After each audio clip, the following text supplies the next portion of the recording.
Ya, pemirsa, sejak 3 tahun lalu PT Pos Indonesia telah menerapkan teknologi dalam penyaluran bantuan sosial. Dan berikut pemirsa dialog lengkap Febri Yunita bersama Direktur Utama PT Pos Indonesia Persero, Faisal Rohmat Jumadi.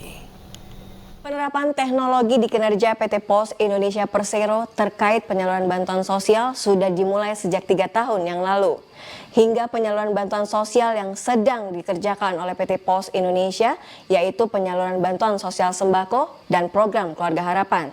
Seperti apa penerapan teknologi yang dimiliki oleh PT Pos Indonesia dalam penyaluran bantuan sosial?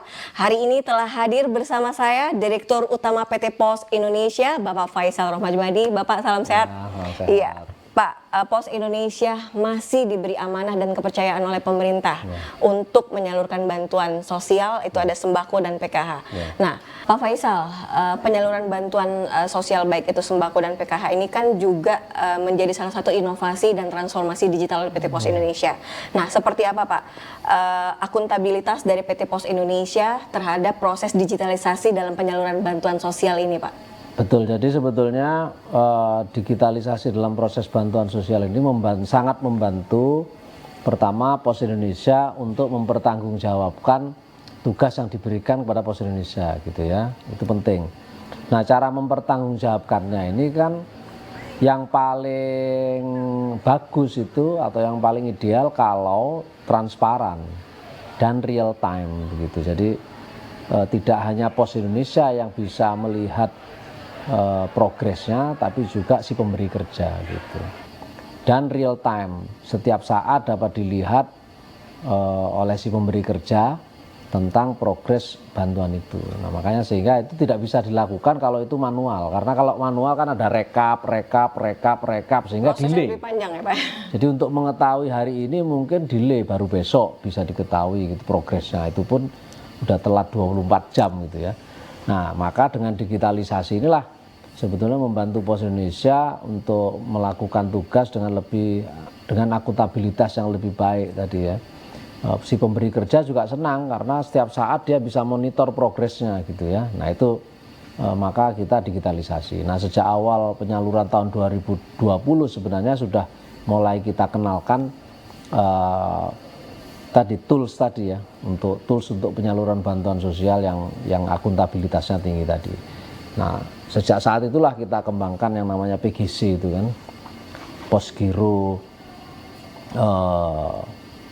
Mobile ya, Posgiro Mobile itu kita kembangkan itu, dan itu terus versioning ya, kita punya pengembangan fitur baru, pengembangan supaya softwarenya lebih secure, supaya fiturnya bertambah gitu ya, itu terus kita kembangkan gitu ya.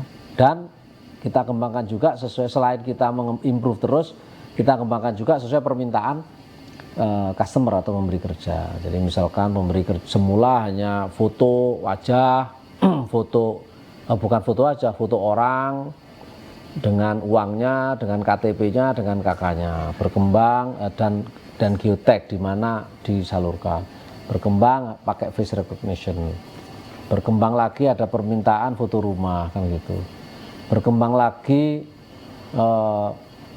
yang tadi face recognition bisa dibedakan antara wajah orang dengan bukan orang, karena ada yang ngawur-ngawur juga petugas ini, di foto bukan orang gitu. Nah, itu nggak bisa kalau dengan AI sekarang, nggak bisa, kalau bukan orang di reject, harus difoto ulang sampai ada wajah orang gitu. Terus rumah sama, yang difoto harus rumah, kalau pohon nggak bisa diterima, harus diulang lagi gitu ya. Itu semua menggunakan teknologi artificial intelligence ya, teknologi yang membuat software itu cerdas begitu. Dan itulah juga meningkatkan terus akuntabilitas kita kepada pemberi kerja gitu ya. Dan ini menurut saya akan terus berkembang gitu ya, karena pemberi kerja pasti akan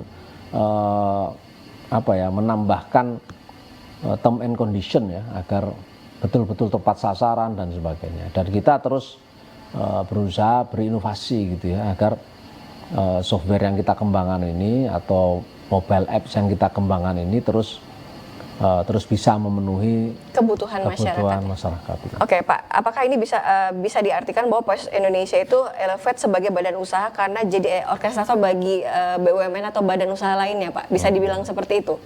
Ya, secara legal entity mungkin nggak berubah ya, PT Pos Indonesia tetap aja, tapi mungkin begitu jadi BUMN logistik ya harus ada brand baru gitu ya, yang menunjukkan bahwa sekarang kita menuju ke perusahaan logistik gitu. Jadi nanti itulah yang akan mendorong ya, istilahnya kalau saya bilang ini dibentuk dibentuk menjadi perusahaan logistik ya, nanti semuanya harus bergerak ke sana tadi, mentransformasikan kompetensi utama B2C ke B2B tadi, dan ini akan perjalanan yang menurut saya tidak pendek ya, gitu. Panjang ya Pak ya? Panjang ya, panjangin relatif lah gitu kira-kira seperti itu, tapi aspirasinya ke sana gitu. Oke.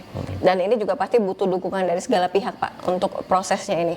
Oh iya pasti ya, pertama tentu karena kami masih BUMN ya dukungan dari Kementerian BUMN. Nah, nanti ya dukungan dari seluruh BUMN pemilik barang. Ya, pemilik barang yang dibawa itu nanti, dan seluruh BUMN yang punya anak perusahaan logistik, sehingga nanti bisa kita orkestrasi, karena kalau tidak semuanya ditaruh di atas meja kan kita jadi nggak tahu bagaimana mappingnya, kamu punya kelebihannya apa, kekurangannya apa, kebutuhannya apa, ini kan harus di mapping semua, sehingga nanti begitu kita tahu nanti bisa kita satu-satu kita, oh yang cara nurunkan kosnya begini, begitu ya, dan seterusnya gitu. Dan penklasteran itu dilakukan oleh PT Pos Indonesia tentunya. Ya mestinya begitu ya. Oke, terima kasih banyak Pak Faisal. Semoga transformasi digital yang dilakukan oleh PT Pos Indonesia yang cepat, aman, bisa terrealisasi. Pemirsa, demikian Pos Corner kali ini. Sampai jumpa.